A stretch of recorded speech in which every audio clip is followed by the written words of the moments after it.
viseur américain. Les discussions sur le nucléaire iranien avancent-elles vraiment? Donald Trump, lui, confirme de très bonnes discussions. Écoutez. Nous avons eu de très bonnes discussions sur l'Iran. L'Iran semble vouloir absolument conclure un accord. Il faudra voir ce qu'est cet accord. Bonsoir Gérard Haro. Bonsoir. Je suis ravie de vous recevoir en plateau. On a beaucoup de choses dont nous allons discuter ce soir. J'aimerais d'abord vous montrer ces images qui viennent d'être publiées. Jared Kushner et Steve Witkoff sur le porte-avions Lincoln aux côtes de l'Iran. Est-ce que Donald Trump a vraiment réussi à ramener les Iraniens à la table des négociations, comme on aime le dire? C'est un peu difficile à savoir parce que les Américains, vous n'avez que ce genre de déclaration de Donald Trump. Donc moi, j'ai écouté les déclarations du ministre des Affaires étrangères iranien, qu'en plus je connais personnellement, parce que c'était un diplomate et j'ai négocié avec lui. Oui, vous étiez dans les pourparlers sur le nucléaire iranien. Dans le nucléaire iranien, voilà. Et donc, et en face de moi, nous avions notamment Monsieur Arakchi, maintenant, qui est le ministre des Affaires étrangères.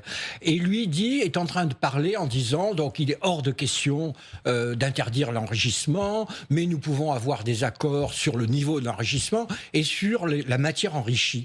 Mais tout ça, je suis vraiment désolé, mais c'était précisément le sujet de l'accord que nous avions conclu avec l'Iran, sous l'administration Obama, et que Trump a dénoncé en 2018.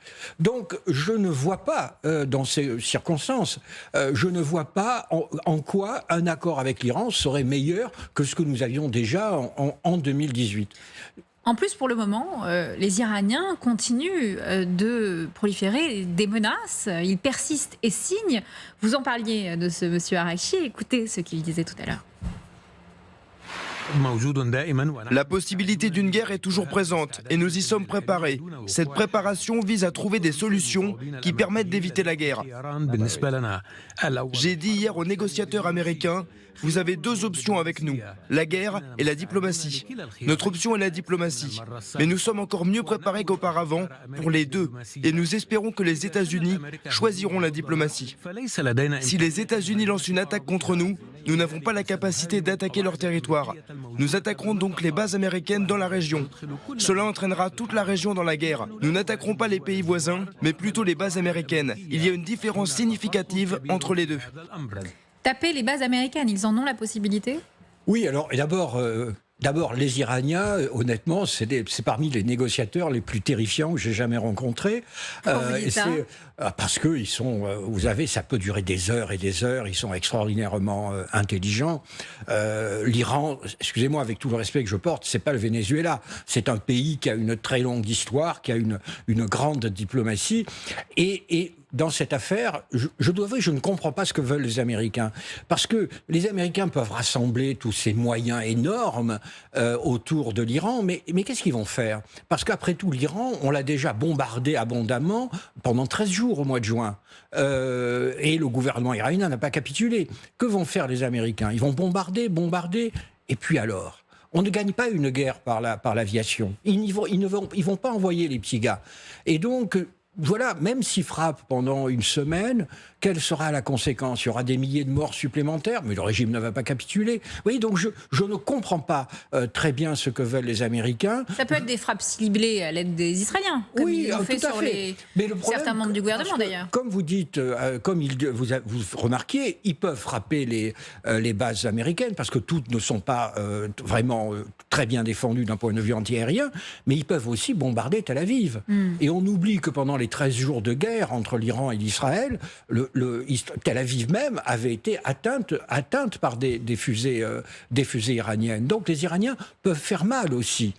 Et donc, on est là dans ce jeu de je te fais peur, tu me fais peur, j'ai pas peur. Ça c'est inévitable. Une négociation, au mieux, les Américains obtiendront fondamentalement ce qu'on avait en 2018 et qu'ils ont dénoncé. Donc pas le programme balistique dans ces cas-là. Alors, peut-être obtiendront-ils quelque chose de plus sur le programme balistique, mais en tout cas, il n'y aura pas de capitulation de l'Iran. Ça, c'est certain. L'Iran n'est pas un pays qui capitule. Alors, vous pouvez dire, on frappe, donc le régime s'effondre. Mais comme les Américains ne sont pas intervenus au moment maximal de la révolte, qu'ils ont laissé la révolte réprimée dans le sang, je vois pas vraiment ce qui peut se passer. Vous voyez, depuis le début, je m'interroge sur la logique même de ce que tentent de faire les Américains. Une des autres menaces des Iraniens, c'est celle de fermer le détroit d'Ormuz. L'amiral Vaujour était mon invité hier soir. Écoutez ce qu'il disait. Donc on aurait probablement un rééquilibrage des flux pétroliers. Pour nous qui ne prenons qu'une partie au Proche et Moyen-Orient, il y aurait probablement d'autres sources d'approvisionnement. En revanche, ce qui est sûr, c'est qu'il y aurait un effet géoéconomique extrêmement fort, puisque ça augmenterait très probablement les prix du pétrole de manière assez immédiate. Et donc, j'allais dire, l'impact pour la France, pour l'Europe, c'est pas forcément l'approvisionnement, c'est le coût à la pompe. Sur le plan international, ce serait catastrophique, il faut le dire. Ce serait absolument catastrophique. Et la première victime serait la Chine. Hein. Je fais observer et les pays exportateurs. Donc c'est là d'ailleurs la raison pour laquelle les pays arabes ne cessent de dire aux États-Unis n'y allez pas, parce qu'ils savent très bien que les Iraniens pourraient bloquer le détroit d'Ormuz. Cela étant, ils ont toujours menacé de le faire, mais ils n'ont pas vraiment, jusqu'à maintenant, franchi ce pas, qui serait quasiment aussi une déclaration de guerre avec leurs voisins arabes. Donc tout est possible. L'intérêt des Iraniens, c'est de faire peur, de dire on peut faire vraiment très très peur. Chacun veut faire peur à l'autre. Nous verrons ce qu'il en est à la fin. Mais moi, je ne suis pas sûr que les Américains en sortent vainqueurs. Autre dossier international, l'Ukraine. Gérard Haro, Volodymyr Zelensky dit que les Américains veulent une paix d'ici juin et Donald Trump reparle de bonnes conversations. C'est ce qu'il a dit à propos de l'Iran. Il dit la même chose pour l'Ukraine. Écoutez. Nous avons eu des discussions très fructueuses concernant la Russie et l'Ukraine. Il se pourrait que quelque chose se passe. Vous y croyez ou Trump a complètement lâché le dossier ukrainien ? Moi, je pense qu'il veut s'en sortir, qu'il veut trouver une manière de s'en dégager avec, entre guillemets, avec élégance, sans paraître capituler. En face, vous avez des Russes qui savent très bien comment ils fonctionnent. Et j'avais lu quelque part que l'envoyé russe aurait promis des contrats portant des milliers de milliards de dollars aux États-Unis. C'est très bien que c'est ça. Avec ça, on peut vraiment obtenir le soutien de Trump. Et c'est la raison pour laquelle je trouve que la France a raison. C'est la raison pour laquelle la France essaye d'ouvrir un canal européen avec la Russie. Parce qu'après tout, aujourd'hui, et de loin, le principal soutien de l'Ukraine, ce sont les Européens. Et donc, nous dépendons des caprices de cette administration américaine. Et nous pouvons douter d'ailleurs à la fois des compétences, mais aussi des intentions de cette administration. Et donc, moi, je trouve normal, et donc le conseiller diplomatique du président de la République est allé à Moscou, discrètement. Je trouve normal et même nécessaire que les Européens essayent d'avoir leur propre canal de négociation. Mais une paix qui va ressembler à quoi, Gérard Haro ? Si c'est d'ici juin, on va voir quoi ? Une situation avec un gel du conflit, Corée du Nord, Corée du Sud, ça va ressembler à quoi ? Moi, je pense d'abord que les Russes vont sans doute essayer de lancer une grande offensive au printemps et à l'été, voilà. Poutine, aujourd'hui, c'est lui qui a la clé de la paix. Du jour au lendemain, il peut accepter une paix. Je suis convaincu qu'il pense qu'il va gagner. Il va gagner parce qu'il voit bien que Trump veut se dégager, que jamais Trump ne tombera du côté de l'Ukraine. Il pense que les Européens sont des nains, que les Européens ne vont pas mourir pour l'Ukraine. Et qu'à la fin, il a l'espoir que les Ukrainiens, épuisés par leur résistance héroïque, ils sont 20 millions, il y a 140 millions maintenant de Russes, que le front ukrainien s'effondrera. Donc il en est encore là. Aujourd'hui, il n'a pas atteint la conclusion qu'il lui faut trouver un bon compromis. Et un bon compromis, il l'obtiendrait. Trump lui lâcherait tout. À l'évidence. Eh bien non, Poutine visiblement n'a pas atteint encore cette conclusion. Donc pour le moment, je crains qu'au moins jusqu'au printemps, à l'été, la guerre se poursuive. Et la paix, si vous voulez dire la paix, elle est assez simple au fond entre nous. C'est on garde les Russes gardent les territoires qu'ils ont occupés. L'Ukraine ne rentre évidemment pas dans l'OTAN. Et le sujet de la négociation. Certains territoires ne sont pas occupés à 100%. Donc c'est ça le problème. Oui, non, mais ils gardent, c'est la ligne de front. En gros, on garde la ligne de front comme vous vous référiez aux Coréens, voilà, aux deux Corées. La ligne de front, c'était le 38e parallèle, donc on suit la ligne de front, peut-être avec quelques corrections à la marge. Et le vrai sujet, c'est quelle sécurité peut-on garantir à ce qui restera de l'Ukraine. Voilà, c'est cela le sujet, mais c'est le sujet depuis très longtemps. Et là, les Russes ne veulent pas faire de concessions. parce que je pense qu'aujourd'hui, ils ont encore l'espoir d'une victoire totale.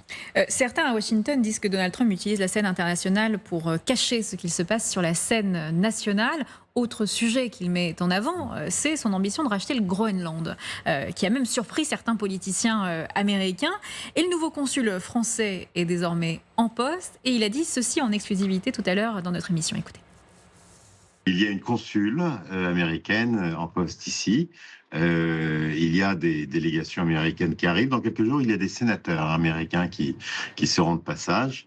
Et j'irai au contact de ces représentants américains pour là aussi les entendre et suivre au plus près leur position. Est-ce que Trump veut encore le Groenland ? On n'entend plus parler de son point de vue. Hein. Alors d'abord, je crois qu'il y a une conclusion à tirer, mais que c'est pas la première fois qu'on peut la tirer, c'est TACO. N'est-ce pas? Vous savez la fameuse phrase. Trump always chickens out. Trump se dégonfle toujours. Se dégonfle toujours, voilà. Eh bien, il s'est dégonflé. Il est arrivé à Davos avec ses. Vous savez, il disait il n'y aura rien de moins que la propriété, ownership du Groenland. Ensuite, les Européens, conduits par les Français, ont envoyé quelques soldats. Alors, les imbéciles ont dit les Français, vous vous rendez compte, ils vont quand même pas se battre contre les Américains. Mais c'était évidemment pas le sujet. Le sujet, c'était de dire aux Américains, si vous attaquez le Danemark, vous aurez non seulement, vous tuerez les soldats danois, mais vous tuerez aussi les soldats français, allemands, etc. Eh bien, la conclusion, en tout cas, c'est que Trump s'est dégonflé. Il s'est dégonflé. Il est parti de Davos en disant oui, on va avoir un bon accord. Voilà où on en est. Et moi, je pense que Trump, comme d'habitude, va dire qu'il a gagné, mais il n'aura rien eu de plus. C'est un peu comme avec les Iraniens.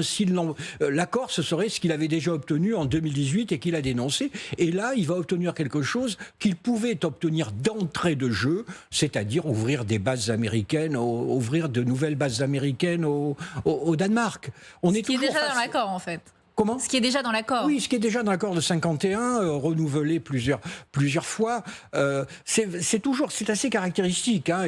Il tente, et dès qu'il y a la moindre résistance, et on l'a vu avec les Chinois qui lui ont envoyé une paire de claques en menaçant d'un embargo sur les terres rares, et il a aussitôt capitulé. Oh, il a gagné TikTok quand même, on peut lui laisser cette bataille. Ça, TikTok depuis le début, il avait dit TikTok depuis le début.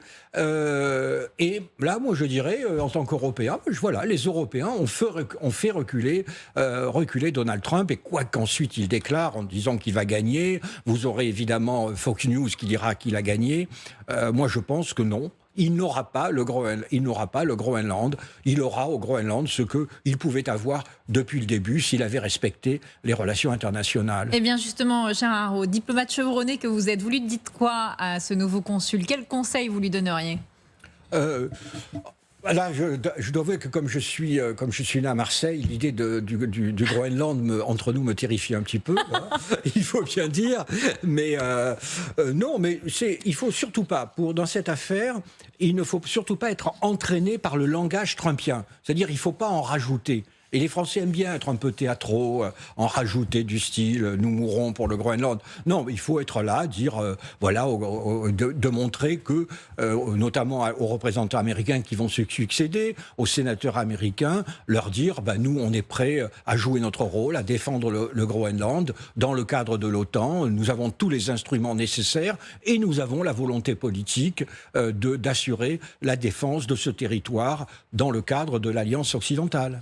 Donald Trump est aussi extrêmement occupé sur la scène nationale. L'affaire Epstein éclabousse les États-Unis, mais aussi la France. Jack Lang a démissionné de ses fonctions de l'Institut du monde arabe ce soir. Il parle d'attaques non fondées, des propos que corrobore son avocat. Écoutez.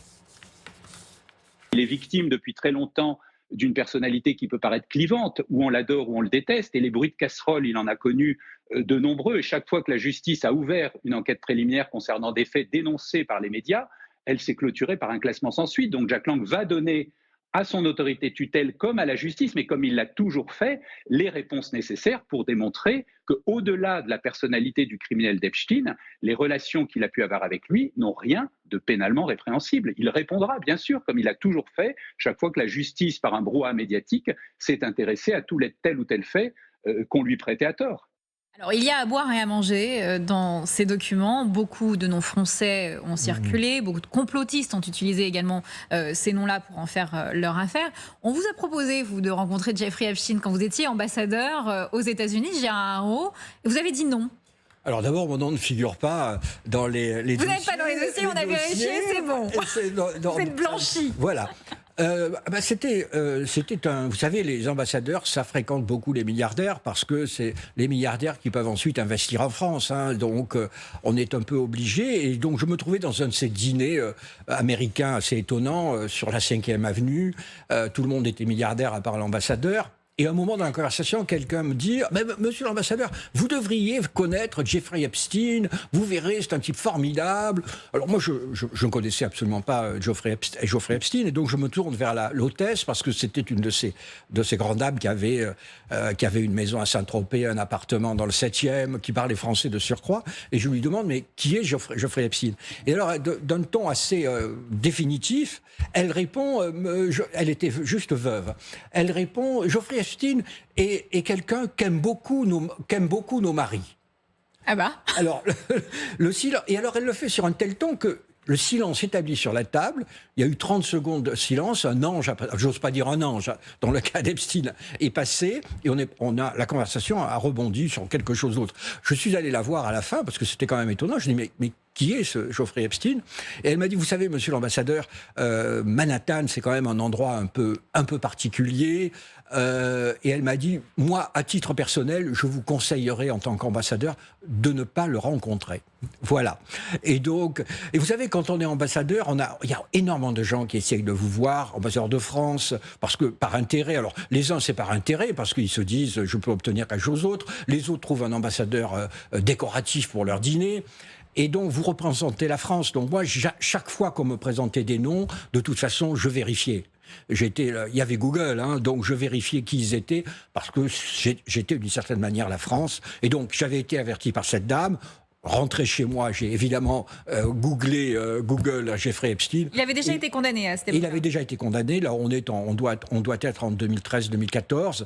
Et j'en ai conclu qu'à l'évidence, je ne devais pas rencontrer Jeffrey Epstein. Est-ce que vous avez compris pourquoi le ministère de la Justice avait déclassifié ces documents ?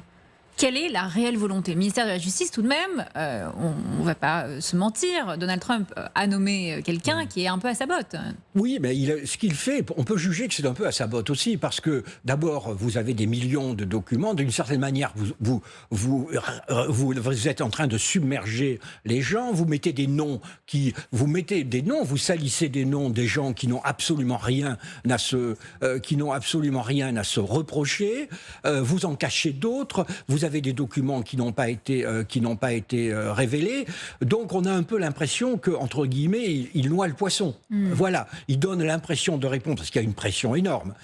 Et en particulier, une pression de ses propres électeurs. Parce que toute son élection, vous savez, a été faite aussi autour de ces théories du complot, comme quoi les élites sont toutes pourries, qu'il y a des trafics d'enfants. Et il avait dit qu'il jetterait la lumière sur tout cela. Et là, on voit bien qu'il est plus ou moins compromis et il essaye de dissimuler cela. Mais ce qui est intéressant, un dernier point, c'est qu'on voit bien qu'en Europe, Monsieur Lang n'est pas la seule victime de cette affaire. Hein. En Europe, les démissions se succèdent de gens qui n'ont pas, en effet, sans doute commis des crimes, mais qui ont été proches ou qui ont fréquenté Epstein. Il y a aussi Mandelson, l'ancien ambassadeur britannique et l'ancien ministre d'ailleurs à Londres. Mais pour le moment, aux États-Unis, il n'y a rien. Il n'y a rien, il n'y a pas de démission, il n'y a pas de mise en cause. On a quand même l'impression du côté américain au fond, que tout le monde est mouillé. Mais est-ce qu'il y a vraiment des preuves contre lui là dans ces documents ? Pour l'instant, à part une note du FBI qui fait une analyse, il n'y a pas vraiment de preuves. Il n'y a pas de preuves, d'ailleurs, c'est ce que disent les Américains.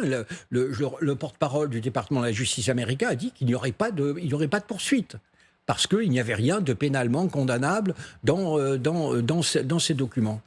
L'autre affaire nationale qui risque de fragiliser Donald Trump, c'est la police de l'immigration, l'ICE. Écoutez.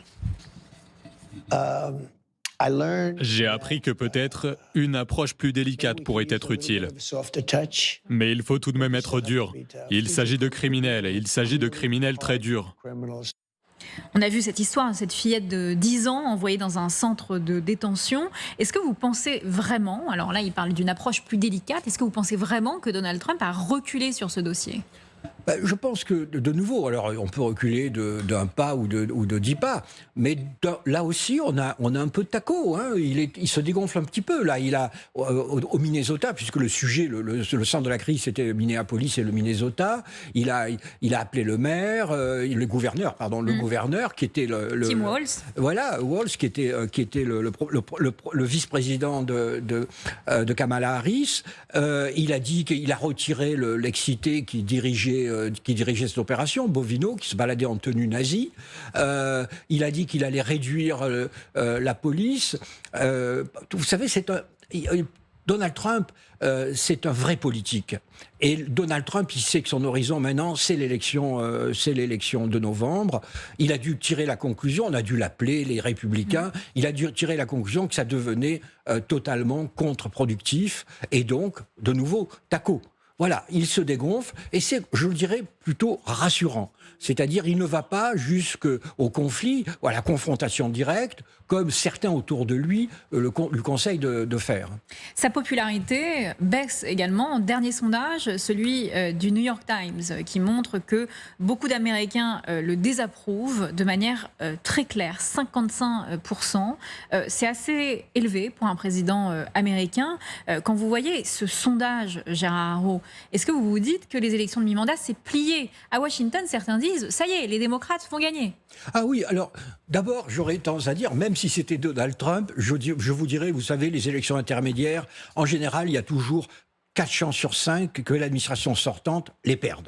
Parce que c'est un petit peu, on se défoule. Comme une tradition, un peu. C'est un peu une tradition, on se défoule et on gagne rarement, une administration gagne rarement ces élections intermédiaires. De surcroît, les républicains n'ont qu'une majorité de 4 à 5 sièges à la Chambre. Donc je crois que l'on peut affirmer, sans chance de se tromper, les démocrates vont reprendre la Chambre. La Chambre. Ça, voilà. La question, c'est le Sénat maintenant. Alors la question, c'est le Sénat, où la situation est un peu plus est différente. Et en plus, je crois que, vous savez, c'est le tiers du Sénat qui est renouvelé, et que dans ce tiers, c'est le hasard. Il y a quand même il n'y a pas beaucoup de sièges où les démocrates pourraient gagner, donc par rapport à la moyenne. Donc on verra ce qu'il en est. Alors, si c'est une élection normale, je dirais, les démocrates prennent la Chambre, mais pas le Sénat. Si c'est un raz-de-marée démocrate, si c'est une élection exceptionnelle, que c'est un référendum, un plébiscite sur Trump, alors là, ils peuvent perdre le Sénat. Et là, c'est un vrai contre-pouvoir, Gérard Haro. Alors, avant d'arriver au contre-pouvoir, je pense qu'on est obligé de se poser la question, est-ce que, et les Américains se la posent tous les jours, est-ce que Trump acceptera le résultat de l'élection ? Parce que comme vous le savez, Trump dit, si je perds, c'est qu'ils ont triché. Il demande même une élection nationale, désormais. Une élection nationale, pour le Congrès. Et vous avez des gens autour de lui, Bannon par exemple, qui dit, il faut que la milice ICE protège les urnes. Il y en a d'autres qui disent, il faudra un état de siège. Certains parlent d'une sorte de scénario où volontairement Trump suscite des émeutes, puis disent immédiatement c'est des émeutes, état de siège. Alors ça, c'est une des hypothèses de conflit, mais il y a aussi l'autre hypothèse, c'est l'hypothèse taco. C'est-à-dire que Trump gueule, mais finalement, comme en 2020, finalement, il accepte.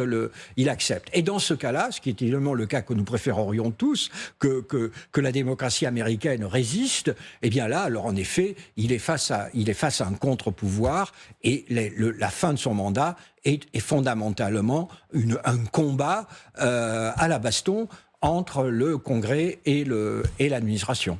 La phrase qui risque même d'embarrasser certains républicains de son camp, c'est ce message raciste posté sur son réseau social montrant le couple Obama en singe. Écoutez un élu démocrate, les mots sont très durs. Quand je l'ai vu pour la première fois, j'ai été stupéfaite par la profondeur du comportement puéril qui émane de la Maison-Blanche. Vous savez, ce n'est un secret pour personne que nous avons affaire à un régime intolérant et raciste à la Maison-Blanche. Mais chaque week-end, nous, le peuple américain, sommes mis dans une position où nous devons réagir à quelque chose de très cruel ou d'extrêmement rebutant que fait cette administration. Cela fait partie de leur mode opératoire à ce stade. Même Tim Scott, qui avait fait campagne, qui est un Afro-Américain, à ses côtés, je l'avais vu dans les meetings du New Hampshire, il était là à chaque fois. Même lui est un peu tombé de sa chaise en voyant ça. La Maison-Blanche dit que c'est un tweet envoyé par quelqu'un qui travaille à la Maison-Blanche. Vous y croyez à cette hypothèse ? Non, pas du tout. Vous savez, on a une longue liste de phrases ou de comportements racistes de la part de Donald Trump. À un moment, dans ses casinos, il avait essayé d'interdire aux Noirs de venir. Enfin, il y a une longue liste où des déclarations sur les Noirs moins intelligents que les Blancs. Enfin, on a une longue liste il n'y a aucune illusion. Cet homme qui est 79 ans, donc c'est aussi une autre période américaine. Voilà. Mais ce qui est donc la surprise, c'est pas le racisme. La surprise, c'est en effet qu'il ait osé. Laisser sortir ce message. Alors, parce qu'après, ils ont pris un certain temps avant de le désavouer. Parce qu'en réalité, avant de dire que c'est un stagiaire, puis avant de le retirer, en réalité, vous avez eu la porte-parole qui l'a justifié, qui a dit « Oh ben vous savez, les démocrates font pire hein. ». Donc ça montre bien cette sorte de tension, de polarisation extrême. Et il faut bien dire, les bras nous en tombent. Hein. Que voulez-vous que nous disions en 2026 de voir un homme politique qui dit ça et de voir fondamentalement, à part le sénateur Scott, républicain, mais qui est noir lui-même, vous n'avez pas entendu un dirigeant républicain dire « Non, là, ça, c'est pas possible. » Vous voyez ? Aucun. Des sénateurs, quelques-uns. Quelques-uns, mais c'est vraiment... il a fallu aller les chercher. Hein. Il n'y a pas eu de protestation. Et il y en a certains qui défendent encore ce que Trump, en disant c'est du second degré. Comme si Trump était capable du second degré. Mais le problème, là, c'est que certains font partie de son électorat. Les Afro-Américains ont voté, certains Afro-Américains ont voté pour Donald Trump. Quand on sait qu'une partie de son électorat, ce sont principalement l'homme blanc sans diplôme, mais il y a eu également une partie de la communauté latino, une partie de la communauté afro-américaine. Donc là, c'est un jeu dangereux même qu'il joue. Ah oui, là, c'est un jeu dangereux, en effet. Là, mais je pense qu'on est même au-delà de ça. Vous avez pas seulement, vous avez aussi la classe moyenne conservatrice qui a voté pour Trump en disant oui, d'accord, il n'est pas fréquentable, on peut pas le présenter à notre mère, mais finalement c'est un bon président. Donc je pense que là aussi il doit y avoir des questions qui se posent. Vous savez, aux États-Unis c'est contraire à la France, ce sont les banlieues, les fameuses banlieues qui les banlieues blanches avec toutes leurs les petites jolies maisons où vous avez la classe moyenne blanche. Donc elle peut aussi se poser des questions parce qu'elle a quand même ce qu'on appelle en anglais le common decency, une sorte de décence normale. Il y a des choses qu'on ne fait pas.